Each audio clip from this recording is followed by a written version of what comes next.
Lorraine says Keir Starmer seems to be lighting the touch paper every time he opens his mouth. Lots of people are really not happy at all with the way he's dealing with it. But Liam says, look, I'll be honest, I can't stand Starmer, but I've got to say, when there's anarchy in the country, you need to rally around the Prime Minister and the government. He says the last thing we need right now is more division. Look, talking about right now, let's have a look what is happening in Birmingham tonight. Community leaders have been speaking to the police as well because... Free Palestine! Free Palestine! But I think, apologies for the language you're hearing, but a sense of the anger, I think you can hear there. Yeah, Katie, I think Becky... I've got to say, because I feel very sad about this whole thing, because people took to the streets initially with legitimate concerns. So many people would say that their concerns have been ignored for way too long.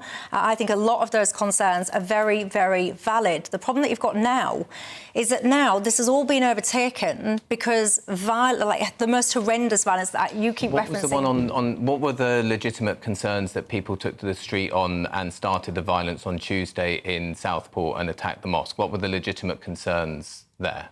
Well, they would say that they're taking to the... And I'm not a spokesperson for the people that are taking to the streets, but I do know, I listen to people every single day, so I'm listening to what people are saying, that actually what happened in Southport was the light, if you like, that flipped it all off, and people would say that grievances had been caused and festering for a very long time. Why would a mosque be attacked after a horrific stabbing? I shall answer that, actually. Many, many rumours were going around, which I have to be clear, turned out to be untrue.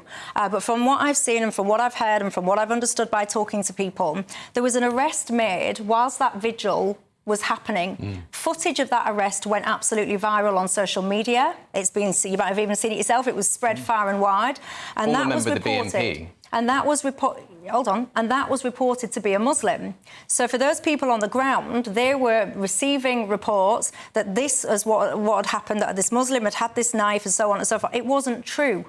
That was not true, and I think everybody needs to understand that was not true. Of course that wasn't true, but it was not as spontaneous as that. It was not as spontaneous as that. I've spoken to people who were in Southport at the time. There were people coming in from outside Southport, racist, far-right activists from out of town who came in prior to the vigil, and then when there was very little policing, called in for more, and then set rampage and attacked the mosque. Well, This was not a spontaneous mistake. It was also egged on by figures in our politics and our media. Often those are the same people spreading these. There are questions to answer about who this person was, etc., which leads to anti-Muslim violence that we saw on our streets. This was not a spontaneous result of misguided policies about multiculturalism or whatever else. Yeah, of course. I mean, I respect your view. I have a very different view. I think for a lot of people who have watched these protests, or even some of the people who have participated in them, I mean, clearly there is a distinction between what happened in Southport and the underlying concerns in the country. For many people, you know, I remember when Keir Starmer, I think yesterday, said, people have a right to feel safe in this country. Everybody agrees with that. But a lot of British people would say, well, we have a right to feel safe in our country too. And if you're not controlling the borders, if you're allowing 130,000 people into the country illegally and we don't know who they are, if you are presiding over demographic changes that we've never had in the history of our country, while also not really integrating people who are coming into the country, if you're letting more criminals onto the streets, releasing them out of prisons, if you're refusing to have a serious, mature, grown-up conversation about issues that have been very evident in these towns for many years, towns like Telford and Rotherham and Rochdale, and you've been called a racist by pointing to the very visible examples of multiculturalism breaking down, and I'm talking about the sexual exploitation of young white girls, then you don't feel safe in this country. And you do feel like there are no-go areas. And I think this incident, yes, there was an element of organisation. And there are far-right activists on the streets causing mayhem. And as I've said repeatedly, if you break the law, you should be arrested, you should be chucked into prison. But let's stop kidding ourselves. This is about the borders. This is about a lack of control. the best thing Keir Starmer and the Labour movement can do right now, if it's serious about governing this country, is regain control of the borders and slow immigration. Those are two things Keir Starmer should be doing right now.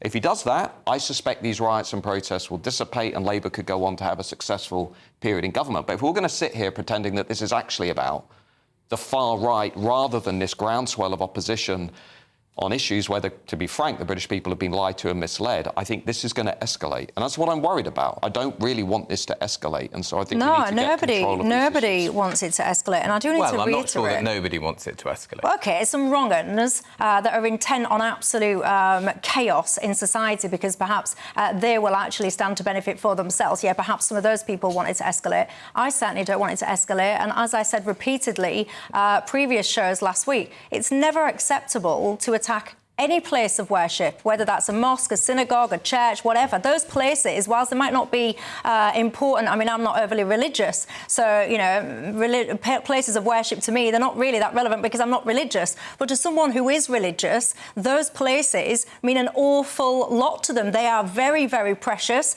A mosque, obviously precious to a Muslim in the way that a church would be precious to a Christian and a synagogue to a Jewish person. There's no excuse to damage those places that are so precious to many, just to make that point absolutely clear. Now, one police commissioner, I found this very interesting. She's a lady called Donna Jones. She is the chair of the Association of Police and Crime Commissioner, and she is the Police and Crime Commissioner for Hampshire and the Isle of Wight. She issued a statement on Saturday that was published, and I have to say it was hastily deleted. Among this, she was saying stuff about she'd spoken to people from both sides of the spectrum, and she was saying the only way to stem the tide of violent disorder is to acknowledge what is causing it. She went on to say that the attacks in Southport were a catalyst, but the commonality among the protest groups appeared to be focused on three key areas. One, the decision to protect Britain's sovereignty. Two, the need to uphold British values, and in order to do this, stop illegal immigration. And three, the growth of feeling across the country, which has mirrored to a lesser extent the rebellion to illegal immigration that's played out across France over the last 12 months. That statement was very quickly deleted, and so many people from a variety of levels of seniority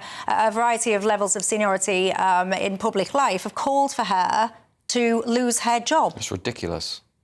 She's gone out and she's talked to people and she's asked them why they're involved in the process. I had the same over the last few days on Twitter and X, Michelle.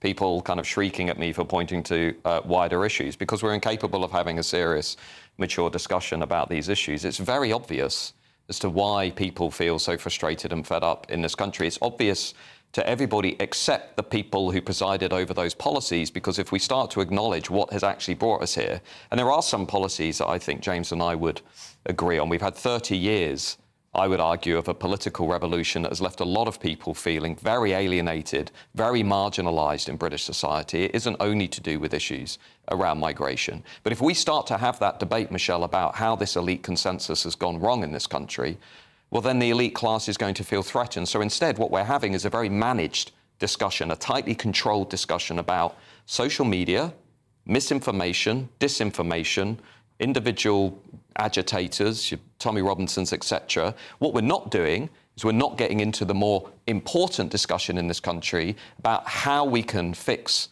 the underlying problems. They don't want to have that conversation because it will undermine their position. I mean, already we're talking about expanding definitions of Islamophobia. We're talking about calling millions of people far right. We're talking about shutting down, alternative viewpoints. It looks to me like an elite class that is actually struggling and has a sense that it's losing control.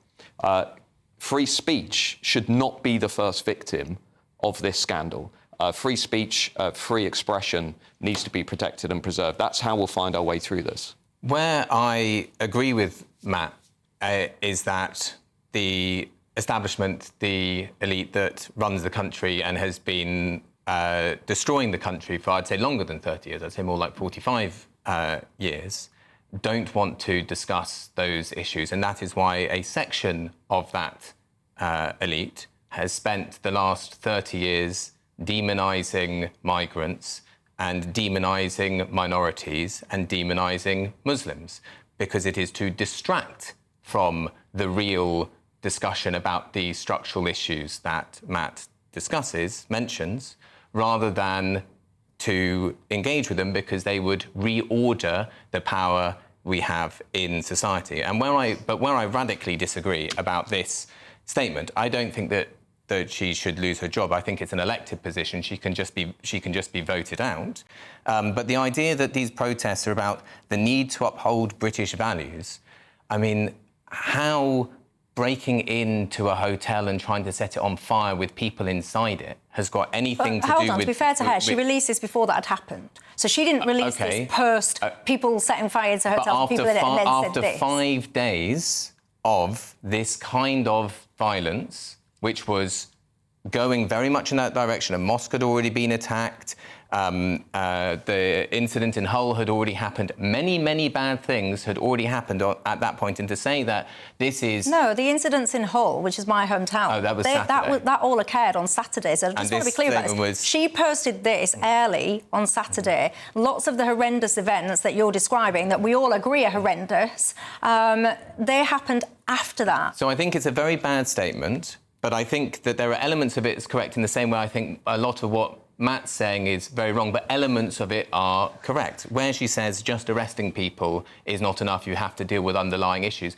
that's of course correct. Where Matt says the establishment wants to manage this in a particular way and make it about social media and disinformation, when we talk about that, we might agree on some of those elements. But fundamentally, what we've had for a long time in this country, and it happens in many, many countries, is when the ruling order doesn't work for most people anymore, the people in it, in the ruling order, try to tell people to kick down, don't punch up, don't take away their power. That's what we're seeing today. Do you agree with that? You will have